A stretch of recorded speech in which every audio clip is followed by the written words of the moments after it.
Selamat pagi anak-anak. Pagi, Bu. Gimana nih kabarnya hari ini? Baik. Alhamdulillah, kalau baik. Nah, sekarang sebelum mulai pembelajaran, coba boleh dicek dulu nih di sekitarnya apakah masih ada sampah yang berserakan. Kalau masih ada sampah, boleh keluar dulu buat dibuang. Ada nih? Udah Ada ya? Ibu. Oke, baik kalau udah bersih. Nah, berikutnya karena kelas udah bersih, sebelum mulai pembelajaran, alangkah baiknya kita baca doa terlebih dahulu. Doa sesuai kepercayaan masing-masing dimulai. Doa selesai. Nah, baik. Sebelum materi dimulai, Ibu mau nanya dulu nih. Jadi di antara kalian, apakah sudah ada yang pernah membuat laporan kegiatan atau laporan pertanggungjawaban dari suatu acara? Pernah. Nah, isinya apa aja sih kira-kira? Biasanya pasti ada RAB-nya, anggaran, terus ada pendahuluannya. Oke, baik. Kalau yang belum pernah ngeliat, tapi pernah lihat bentukannya nggak? Kayak tahu nggak kurang lebih isinya kayak gimana? Pernah. Ada pengalaman pas observasi. Oke, baik. Jadi dalam suatu kegiatan atau acara atau apapun itu memang sebaiknya dibuat laporannya. Nah, menurut kalian mengapa sih kegiatan itu perlu untuk dibuatkan laporannya? Bahkan even kegiatan pengadaan pun itu perlu diadakan, perlu dibuat laporannya gitu. Itu perlu karena bisa jadi bukti kalau misalkan laporan itu udah dilakukan. Oke, baik. Yang lain ada yang mau coba jawab? Ada. Ya, aku benar ya tadi yang dijawab oleh Adel. Jadi selain sebagai bukti bahwa suatu kegiatan itu sudah dilaksanakan, laporan pengadaan ini juga berfungsi sebagai bentuk pertanggungjawaban, sebagai sumber informasi dan bahan evaluasi untuk kegiatan berikutnya. Begitu juga dengan kegiatan pengadaan barang. Jadi meskipun barang itu sudah dibeli dan diterima, tapi prosesnya nggak selesai sampai di situ aja. Perusahaan tetap perlu menyusun laporan pengadaan agar seluruh proses pengadaan terdokumentasi dengan baik, dapat dipertanggungjawabkan dan menjadi bahan evaluasi di kemudian hari. Nah, baik. Sekarang kita akan masuk ke materi ya. Silakan perhatikan ya PPT-nya. Jadi yang akan kita bahas adalah pelaporan pengadaan. Sini ada pengertian atau definisinya. Jadi untuk pengertian pelaporan pengadaan adalah proses sistematis dalam mencatat, melacak, dan menyajikan data terkait seluruh tahapan pengadaan barang dan jasa. Sedangkan pengertian laporan pengadaan sendiri yaitu dokumen formal yang merangkum seluruh proses dan hasil pembelian barang, jasa atau konstruksi. Jadi bisa dibilang kalau misalnya pelaporan pengadaan ini adalah prosesnya, sedangkan laporan pengadaannya adalah hasil atau produknya, seperti itu. Hasil atau produk dari si laporan pengadaan ini. Nah, berikutnya mengapa sih kita tuh perlu bikin laporan pengadaan? Jadi tujuan dibuatnya laporan pengadaan ini yang pertama sebagai bentuk pertanggungjawaban. Artinya, semua kegiatan pengadaan itu harus dapat dipertanggungjawabkan kepada pimpinan, karena pimpinan kan bisa aja nanya ya, kayak dananya tuh yang digunakan berapa, barang apa saja yang dibeli, lalu supplier dapat dari mana gitu kan. Lalu yang kedua ada pencatatan administrasi yang rapi. Artinya laporan pengadaan itu menyediakan rekam jejak atau audit trial yang jelas, mulai dari perencanaan, pemilihan vendor hingga barang atau jasa diterima. Lalu yang ketiga ada sebagai dokumentasi. Artinya laporan pengadaan ini menjadi bukti dokumentasi bahwa kegiatan pengadaan itu memang benar-benar telah dilakukan. Jadi jika suatu saat dokumentasinya ini diperlukan untuk audit atau pemeriksaan, laporan tersebut dapat dijadikan sebagai dokumen pendukung. Lalu yang terakhir ada sebagai dasar evaluasi. Artinya laporan pengadaan ini dapat digunakan untuk menilai apakah proses pengadaan ini sudah berjalan dengan baik atau masih terdapat kendala. Misalnya, apakah barang yang terima itu sudah sesuai dengan spesifikasi, apakah pengiriman dilakukan tepat waktu, lalu apakah vendor memberikan pelayanan yang baik. Di hasil evaluasi ini kan perusahaannya akan melakukan perbaikan agar proses pengadaan berikutnya itu berjalan lebih baik daripada yang sebelumnya. Nah, setelah kita mengetahui nih, mengapa sih laporan pengadaan itu harus dibuat, sekarang kita mau cari tahu nih benefitnya sebenarnya apa sih dari pembuatan laporan pengadaan ini. Jadi manfaat dari pembuatan laporan pengadaan ini yang pertama sebagai dasar pengambilan keputusan. Artinya melalui laporan pihak manajemen itu dapat melihat pola pengeluaran, sehingga perusahaan dapat menentukan apakah perlu mencari vendor baru atau melakukan negosiasi ulang dengan vendornya ataupun malah memperbaiki strategi pengadaan pada periode berikutnya. Lalu yang kedua ada efisiensi biaya. Artinya laporan ini membantu mengidentifikasi adanya pemborosan, kebocoran anggaran atau pembelian yang tumpang tindih. Dengan begitu, perusahaan bisa melakukan penghematan biaya atau cost saving. Lalu yang ketiga ada kemudahan dalam proses audit. Seperti yang sudah dijelaskan tadi ya, yang di bagian sebagai dokumentasi. Jadi artinya ketika ada audit internal maupun eksternal yang ingin memeriksa gitu ya. Jadi laporan pengadaan yang rapi itu dapat mempercepat proses pemeriksaan dan meminimalisir terjadinya risiko temuan pelanggaran. Lalu yang terakhir ada sebagai transparansi dan mencegah fraud.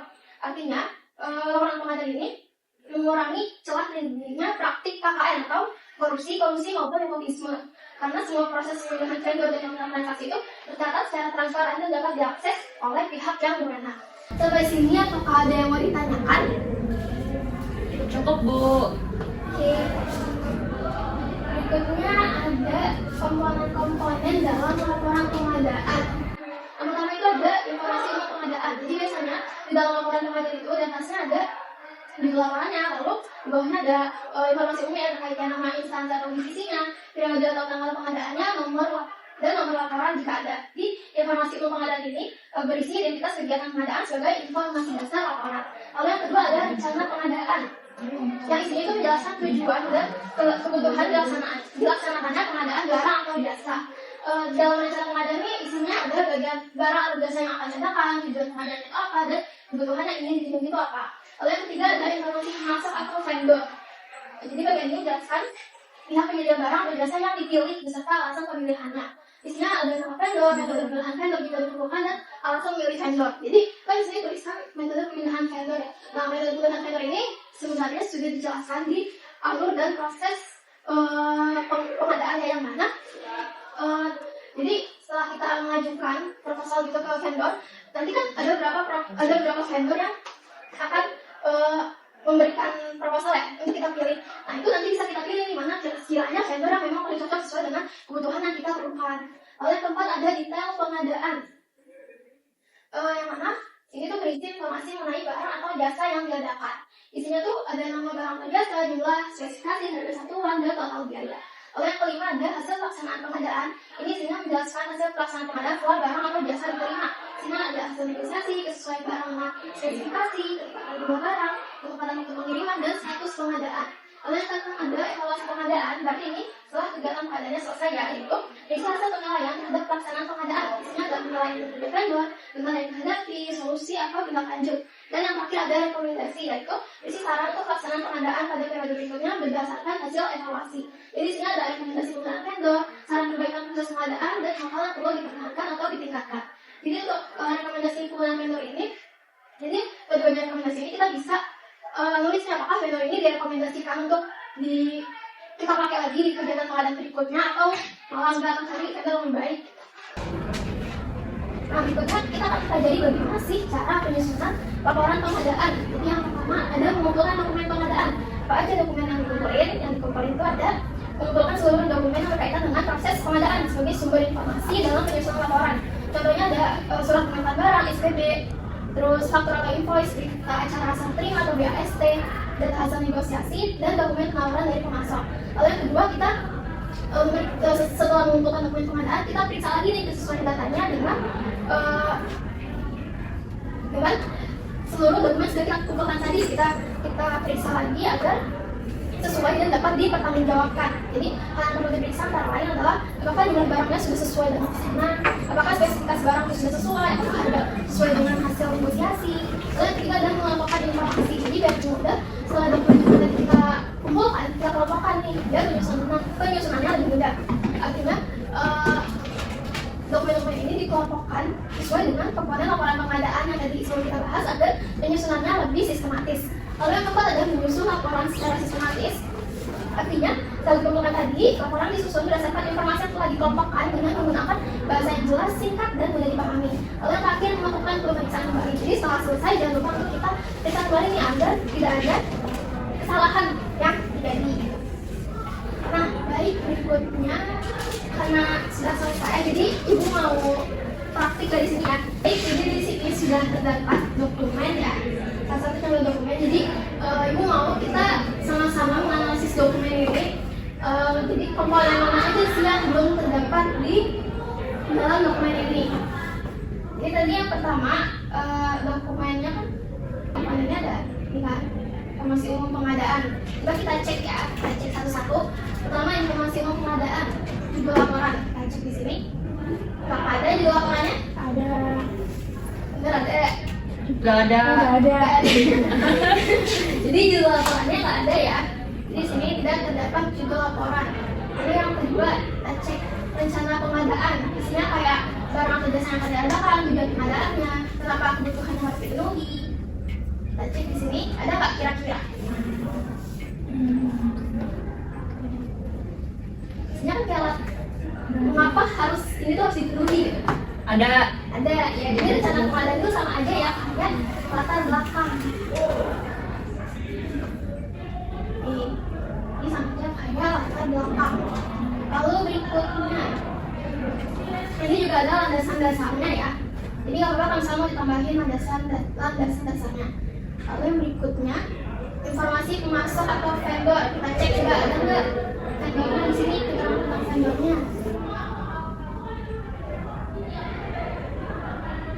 Seharusnya sih informasi tentang vendor itu di atas ya. Ada ya. Ini informasi masuk vendor tuh tidak ada.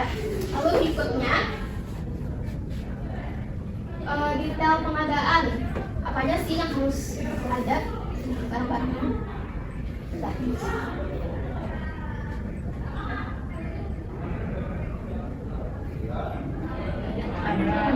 Ada ya. Ini ada nama-nama barangnya. Terus hasil pelaksanaan pengadaan. Scroll ke bawah.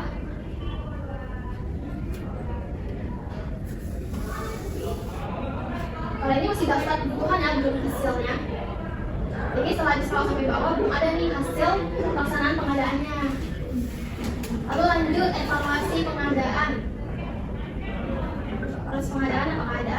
Tidak ada ya, karena pengadaannya sendiri aja belum dilaksanakan gitu. Lalu yang terakhir rekomendasi. Rekomendasi pasti nggak ada juga ya, karena pengadaannya belum dilaksanakan. Jadi bisa disimpulkan bahwa yang ada di dalam dokumen ini adalah tadi rencana pengadaannya, lalu tujuan pengadaan ya, ini ada tujuan pengadaan dan daftar kebutuhan barang. Sini ada daftar kebutuhan barang. Ini daftar kebutuhan barang.